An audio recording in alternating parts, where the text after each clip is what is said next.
வணக்கம் ஜெரி.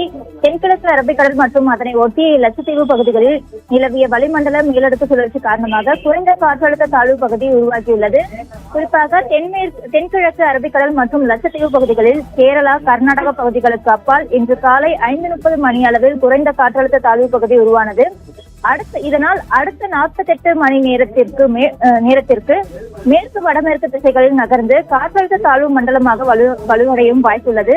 மேலும் மேற்கு வடமேற்கு திசைகளில் இந்திய கடற்படை விட்டு விலகி செல்லவும் வாய்ப்புள்ளது என இந்திய வானிலை ஆய்வு மையம் கணித்துள்ளது. அதே போல வரும் 24ஆம் தேதி வாக்கில் தென்கிழக்கு வங்கக்கடல் பகுதிகளில் குறைந்த காற்றழுத்த தாழ்வு பகுதி உருவாக வாய்ப்புள்ளது என்றும், காற்றழுத்த தாழ்வு பகுதி உருவாகி மேற்கு வடமேற்கு திசைகளில் தமிழ்நாட்டின் கடலோர பகுதிகளை நோக்கி நகர்ந்து மேலும் வலுக்கூடும் என்றும் இந்திய வானிலை தெரிவித்துள்ளது. இதன்படி தமிழ்நாட்டில் இன்று முதல் அடுத்த 7 நாட்களுக்கு ஓரிரு இடங்களில் கனமழை பெய்ய வாய்ப்புள்ளது என்றும், அதாவது இன்று முதல் 11 சென்டிமீட்டர் வரை கனமழை வாய்ப்புள்ளது என்றும், குறிப்பாக அக்டோபர் 18ஆம் தேதி முதல் 24ஆம் தேதி வரை, அதாவது 7 நாட்கள் மஞ்சள் நிலை எச்சரிக்கையும் விடுக்கப்பட்டுள்ளது. மேலும் தமிழ்நாடு, புதுச்சேரி மற்றும் காரைக்கால் பகுதிகளில் இன்று முதல் 7 மாவட்டங்களில் மிதமான மழைக்கு வாய்ப்புள்ளது என்றும் இந்திய வானிலை ஆய்வு மையம் தெரிவித்துள்ளது. அதன்படி தமிழ்நாட்டில் அடுத்த 3 மணி நேரத்திற்கு மழை பெய்யும் என சென்னை வானிலை ஆய்வு மையம் தெரிவித்திருந்த நிலையில் தற்பொழுது தமிழ்நாட்டில் இன்று 9 மாவட்டங்களில் கனமழை வாய்ப்புள்ளது என்றும்,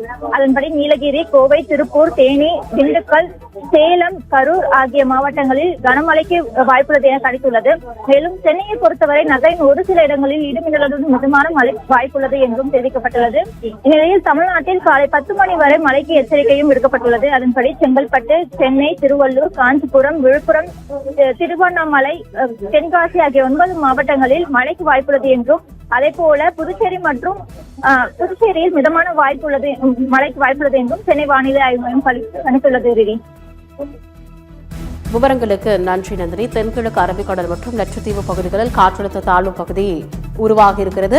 அடுத்த 48 மணி நேரத்தில் காற்றழுத்த தாழ்வு மண்டலமாக வலுவடைந்து மேற்கு வடமேற்கு திசையில் நகரக்கூடும் என்று இந்திய வானிலை ஆய்வு மையம் தெரிவித்திருக்கிறது. முக்கிய செய்தியாக பார்த்தோம். விவரங்களை செய்தியாளர் நந்தினி வழங்கியதை கேட்டோம்.